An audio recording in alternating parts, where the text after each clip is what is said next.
La physique quantique. Voilà une discipline des plus étranges. Elle permet d'expliquer l'infiniment petit là où la physique dite classique avait échoué. Mais cela a un prix. Les phénomènes quantiques sont absolument impossibles à visualiser. On sait les calculer, on sait les modéliser, mais on ne sait pas les imaginer. Richard Feynman a d'ailleurs écrit « Je pense qu'on peut dire sans risque que personne ne comprend vraiment la physique quantique. » C'est un peu comme si je vous parlais de la 4e dimension spatiale. On sait parfaitement ce que c'est mathématiquement, mais si je vous demande de là, vous la visualisez, vous en êtes incapable. Il faut donc être très prudent quand on parle de quantique, et ne pas se complaire dans les représentations faussées. Alors quand un médecin dit pouvoir me soigner grâce à des phénomènes quantiques, je fais bien attention à ce qu'il me dit.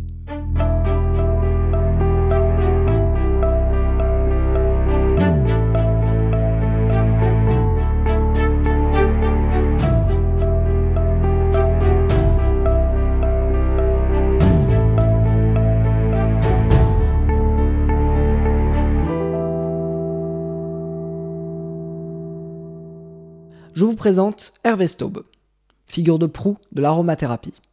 Il écrit des livres, fait des conférences. Je m'attends donc à ce qu'il maîtrise son sujet.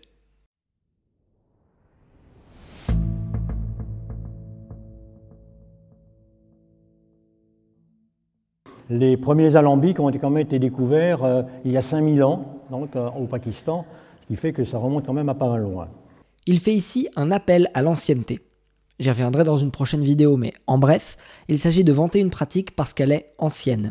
Et c'est pas parce qu'elle est ancienne qu'elle est bonne. Ici, il ne le fait pas directement. Il ne fait qu'exposer un fait, très certainement vrai. Mais pourquoi est-ce qu'il fait ça? Est-ce que ça fait partie de son explication de ce qu'est l'aromathérapie? Non. Cela ne fait que donner une apparente crédibilité à sa thérapie. Elle était là avant la médecine, elle lui a survécu, elle a triomphé. Seulement le problème, c'est que dans ces molécules synthétiques, on extrait uniquement le principe actif en le concentrant au maximum, d'où évidemment ça peut parfois donner des problèmes, des effets secondaires.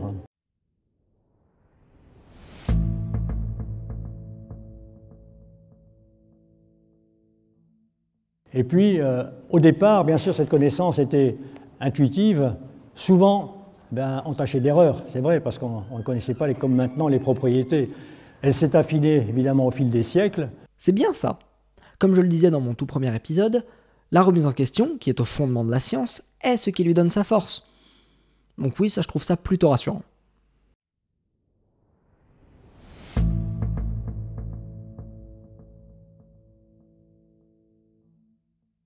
Vous le savez certainement, dans l'univers, tout est énergie vibratoire et l'univers lui-même est vibration. Non, moi je le sais pas. Et puis c'est quoi cette énergie vibratoire? Il faudrait définir ou à minima caractériser cette énergie.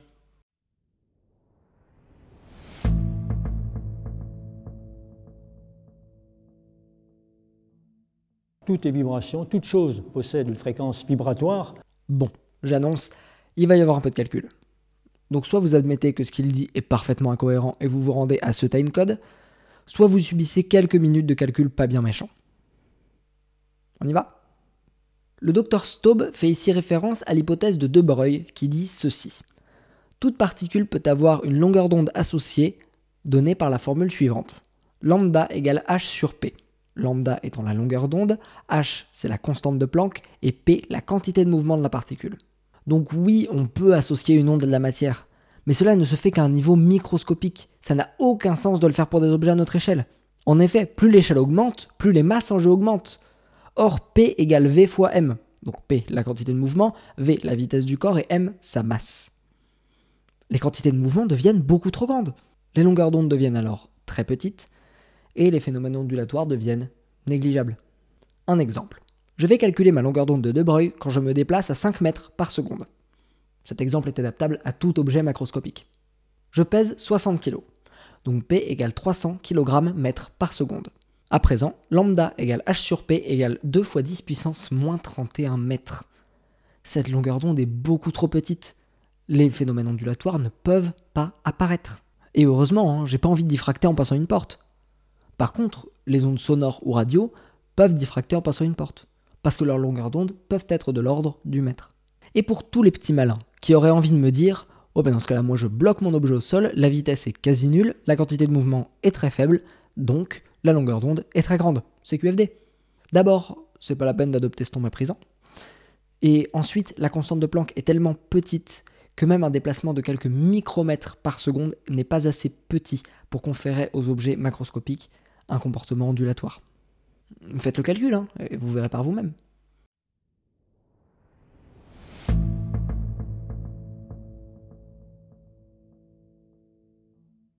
Cette table, par exemple, ce sont des fréquences vibratoires, des fréquences de vibration de basse fréquence. Non. Comme on vient de le voir, à notre échelle, les longueurs d'onde sont très petites. Or, la longueur d'onde est inversement proportionnelle à la fréquence. Donc, des faibles longueurs d'onde correspondent à des hautes fréquences. D'après le calcul précédent, ma fréquence, quand je cours, vaut 1,5 fois 10 puissance 39 Hz, soit 1,5 000 milliards de milliards de milliards de milliards de... 1000 sabords de Hertz. Je sais pas vous, mais moi j'appelle pas du tout ça une basse fréquence. Je reprécise que ça n'a aucun sens de faire ce genre de calcul à cette échelle. Mais les valeurs obtenues sont tellement absurdes que ça peut nous donner une idée.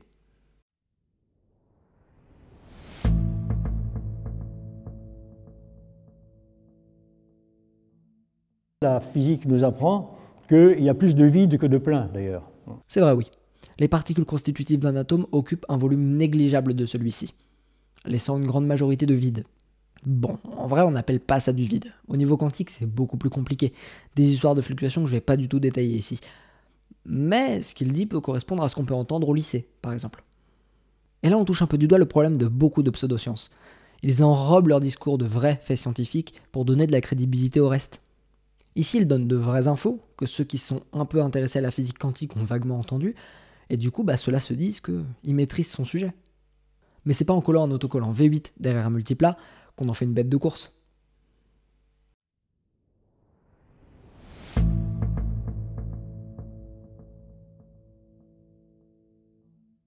Au règne minéral, végétal ou animal, est porteuse d'énergie vitale. Nous sommes tous porteurs d'énergie vitale. Cher Dr Staub, je vous serais gré de définir ce qu'est l'énergie vitale. Jusque-là, on parlait de vibration ou d'énergie vibratoire, ce qui avait déjà pas beaucoup de sens.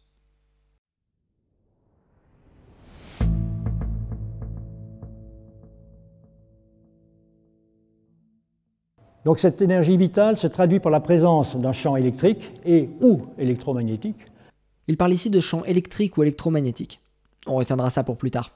Il dit donc ici que ces champs sont un phénomène émergent de l'énergie vitale.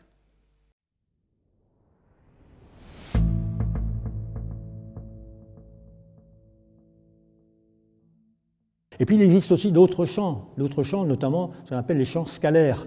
Un champ scalaire est un champ de 3 dimensions ou plus, auquel on associe à chaque point un nombre unique.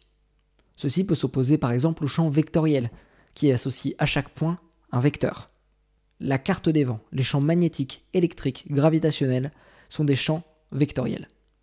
La carte des températures est un champ scalaire. Cependant, dire champ vectoriel ou champ scalaire tout seul n'a pas de sens. Il faut dire à quoi correspondent les grandeurs associées. C'est comme si je parlais de livres, tout court, sans préciser ni d'auteur ni de titre. Ça nous avance pas beaucoup tout ça. Mais je vous connais. Vous allez me dire, oui, tu es de mauvaise foi, tu sais très bien qu'on parle pas de ça, parle-nous des ondes scalaires. Ok, très bien. J'ai pas mal cherché et j'ai trouvé très peu de références scientifiques mentionnant les ondes scalaires. Il y a bien quelques articles, mais dans la plupart des cas, il s'agit d'ondes scalaires dans le sens ondes portant des nombres, avec de très très gros guillemets. Et il s'agit d'une définition plus mathématique de l'onde scalaire. Mais là encore, ce n'est pas du tout ce que le Dr Staub a en tête. Sur beaucoup de sites prônant l'aromathérapie, on entend parler d'ondes scalaires de Tesla. Je ne vais pas détailler tous les points que j'ai pu lire sur le sujet. Tout est dans les sources si vous voulez.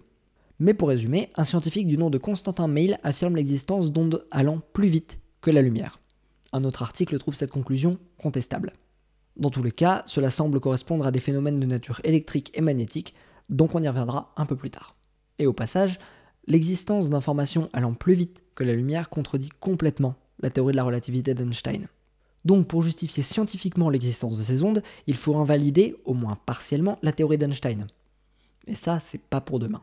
Maintenant, si on ne se limite plus aux références scientifiques, une tonne de sites nous décrivent les ondes scalaires, mais ne font que relayer les articles du professeur Meil. Je n'ai pas du tout le temps de lire tous les articles concernant les ondes scalaires et d'en apprendre beaucoup plus. Par contre, ce que je peux dire, c'est que toute la théorie des ondes scalaires semble reposer sur un seul scientifique. Et ça pue un peu.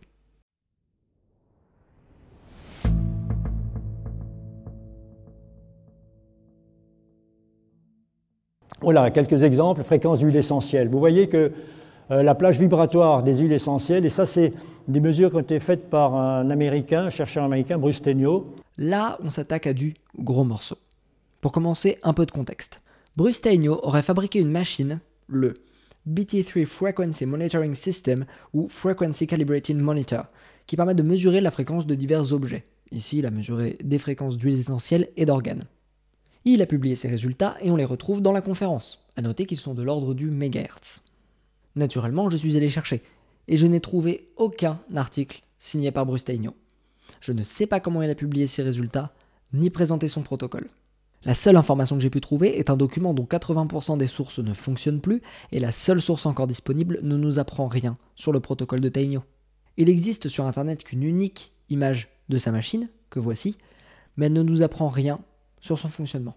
Par ailleurs, la source indiquée ici prétend tirer ses valeurs de la Eastern Washington University.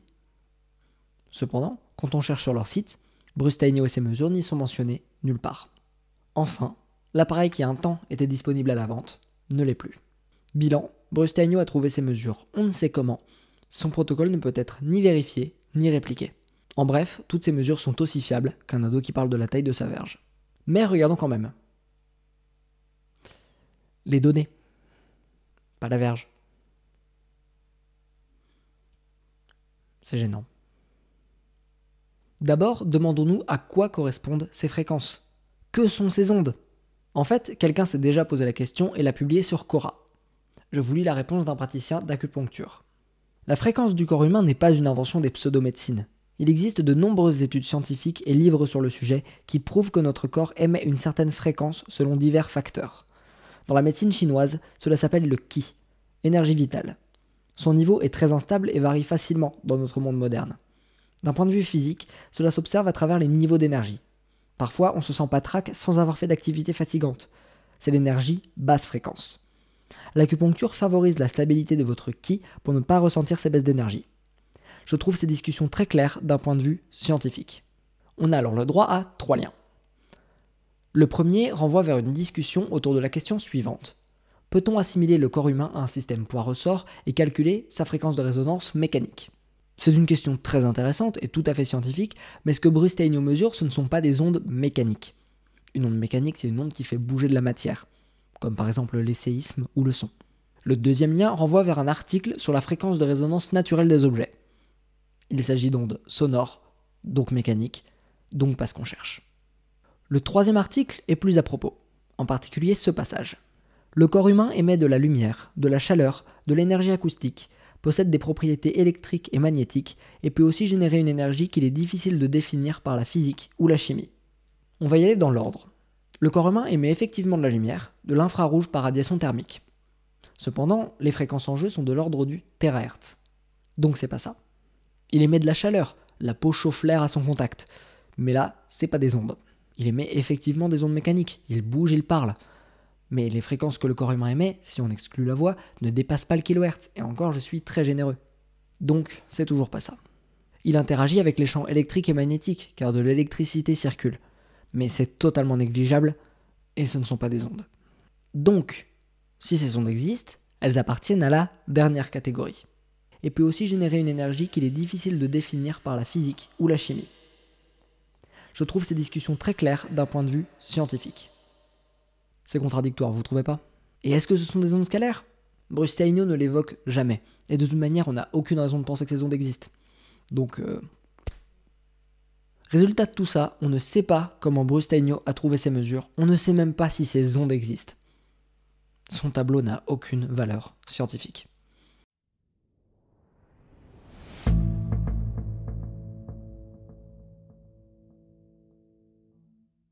Et je l'évoquerai, je crois, un peu plus loin, cette rose de Damas, quand on parle de couleur des huiles essentielles, eh bien, elle vit sur tout le spectre visible.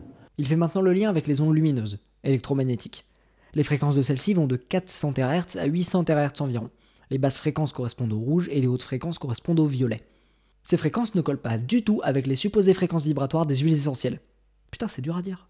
Les huiles essentielles. Les huiles essentielles. C'est donc un magnifique hors-sujet.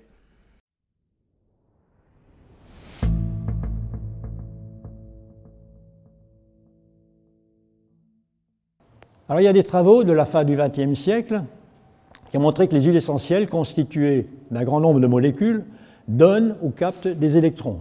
Ces électrons sont porteurs d'informations. Et ça, je vous renvoie aux travaux de Jean Charron et de Régis Dutheil. Jean-Émile Charron, scientifique controversé, ça commence mal, qui soutient que les électrons sont mus par une forme de conscience appelée éon. Régis Dutheil. Bon, pour lui, les informations sont beaucoup plus rares.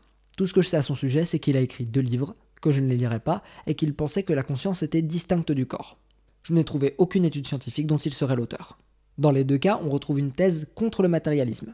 Le matérialisme, c'est dire que tous les phénomènes, y compris la conscience, sont causés par la matière et les interactions de la matière. Je n'ai ni le temps ni l'envie d'en apprendre beaucoup plus à leur sujet.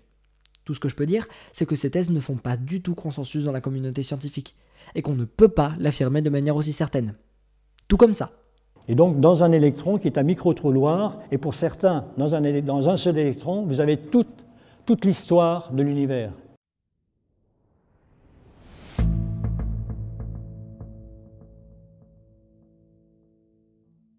L'entropie étant un phénomène marquant le désordre. Non, c'est pas un phénomène.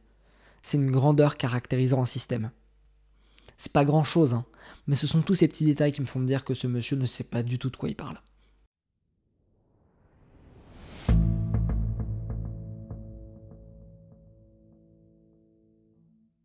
Mais ça aussi, Jean Charron le démontre, et il l'a démontré par bien sûr une approche mathématique. Non, on fait pas ça. Les mathématiques sont un outil, un intermédiaire.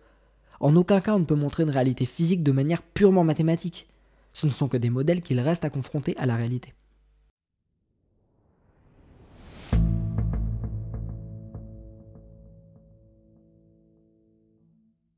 Alors également, bon, vous le savez probablement, maintenant on le sait, ça c'est de plus en plus, hein, on sait qu'environ 3% de l'ADN est porteur du génome. Ça se sait, ça se sait. Dans une conférence scientifique sérieuse, on ne dit pas ça se sait, on donne ses sources. J'en ai marre de tout devoir chercher à sa place parce qu'il n'est pas foutu de nous dire d'où il tire ses informations. Et puis c'est quoi ça ? Les 97% restants de cet ADN sont analogues à un cristal périodique. On peut savoir en quoi cette analogie est pertinente ? Parce que le seul point commun entre les cristaux décrits et l'ADN, c'est la supposée régularité. Mais à ce train-là, moi aussi je peux en faire des analogies. Hein. L'ADN est analogue au nombre A7. Ces décimales sont périodiques.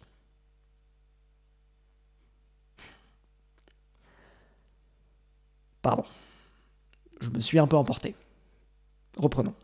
Schrödinger, dans son livre What is Life, compare l'ADN à un cristal apériodique, donc qui n'est pas périodique. Je n'ai trouvé aucune référence disant l'inverse.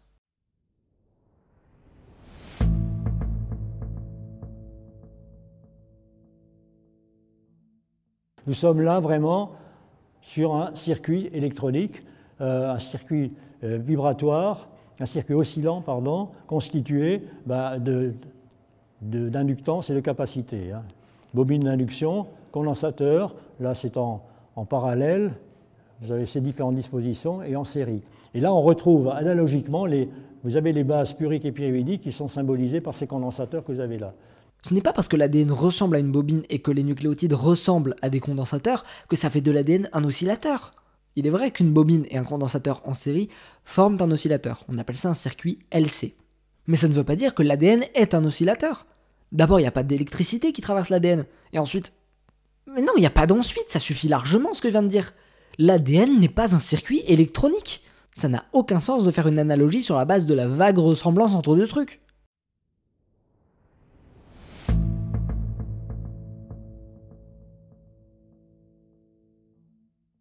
On sait, avec les travaux, entre autres, de Fritz Albert Pope, que l'ADN émet des photons. Ok, allons voir son étude. Alors, là je trouve un PDF de 3 pages. C'est clairement pas le document en entier. Recherchons d'après le titre. Pardon ?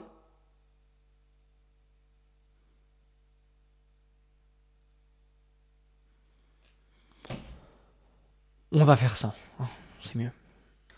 Donc, je ne peux pas juger cette information. Cependant, plus tard dans la conférence, on a ça. Alors pour Fritz Albert Pope et Régis Dutheil, le champ électromagnétique créé par l'ensemble des émissions photoniques d'un être vivant pourrait constituer ce que nous appelons la conscience.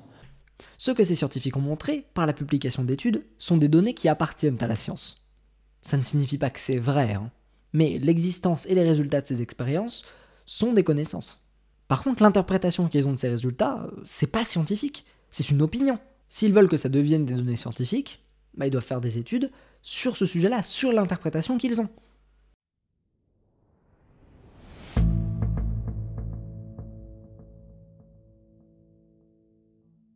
Champ morphique ou morphogénétique que Rupert Sheldrake notamment a décrit avec beaucoup de précision. On ne sait pas ce que c'est et il ne le dira pas. Sur Wikipédia, c'est qualifié de croyance. Sur Internet, c'est massivement relayé par des sites prônant les pseudomédecines. Et sur Skeptics Dictionary, il est écrit que Rupert Sheldrake n'a de scientifique que ses diplômes. Dr Staub, vous comptez ne nous donner que des références controversées dans la communauté scientifique ? Serait-ce, par hasard, parce que la science ne valide pas l'aromathérapie ? La réponse est oui. Lien dans les sources. C'est vrai que c'est un honneur de pouvoir dire « ma thérapie est validée par la science ». Parce que dans l'esprit de beaucoup, science égale vérité. Mais si la science n'a pas prouvé l'efficacité de l'aromathérapie, comment on fait ? Eh bien c'est simple. Il suffit de justifier les huiles essentielles avec des théories aux marges de la science, qui, si on n'y prête pas trop attention, peuvent sembler crédibles. Et ceci d'autant plus qu'il glisse ici et là de vraies informations scientifiques, qui ne servent pas tant à argumenter en faveur de sa thérapie, mais plutôt à lui donner de l'apparente crédibilité. C'est pour cela que je n'irai pas plus loin dans la critique de cette conférence. J'ai déjà montré qu'il pouvait dire de grosses âneries scientifiques sans problème et qu'il surfait sur des théories ésotériques controversées. C'est bien suffisant pour pouvoir dire qu'il n'est pas scientifique et que sa conférence non plus. Et en plus, si les fondations de sa théorie sont bancales, comment le reste peut tenir debout ? Petite parenthèse importante. Certaines huiles essentielles ont fait la preuve d'un effet au-delà de l'effet placebo. Cependant, ce n'est absolument pas le cas de toutes. Il faut alors se demander si on peut avoir confiance en l'aromathérapie. Est-ce que cette discipline permet de différencier ce qui est efficace de ce qui ne l'est pas ? Manifestement, non. Fin de parenthèse. Et là, on est confronté à un choix entre deux hypothèses. D'un côté, on considère que l'aromathérapie fonctionne tel que le Dr Staub le décrit. Soit, on considère que c'est souvent dû aux effets placebo. Donc, d'un côté, on a tout un corpus de théories scientifiques qui, si elles étaient avérées, auraient d'énormes implications en science et ouvriraient énormément de nouvelles questions. D'un autre, on a une hypothèse qui permet, avec nos connaissances actuelles, d'expliquer le fonctionnement de l'aromathérapie. Dans ce cas, on utilise ce que j'ai appelé dans le dernier épisode le rasoir d'Occam brutal. On n'a pas moyen actuellement, expérimentalement, de différencier ces deux hypothèses. Donc, on choisit la moins coûteuse. Conclusion. Pour l'heure, il n'est pas raisonnable de penser que l'aromathérapie telle que décrite par le Dr Staub est une discipline scientifique, et qu'à l'heure actuelle, on ne peut pas lui accorder de crédit. Si cette vidéo vous a plu, n'hésitez pas à la liker, la partager et à vous abonner. Si vous voulez continuer d'en apprendre plus sur l'aromathérapie, je vous invite à suivre le reste de la série de Si c'est faux. Par ailleurs, les sources et le script de la vidéo sont dans la description. Et moi je vous dis à bientôt, et soyez sages.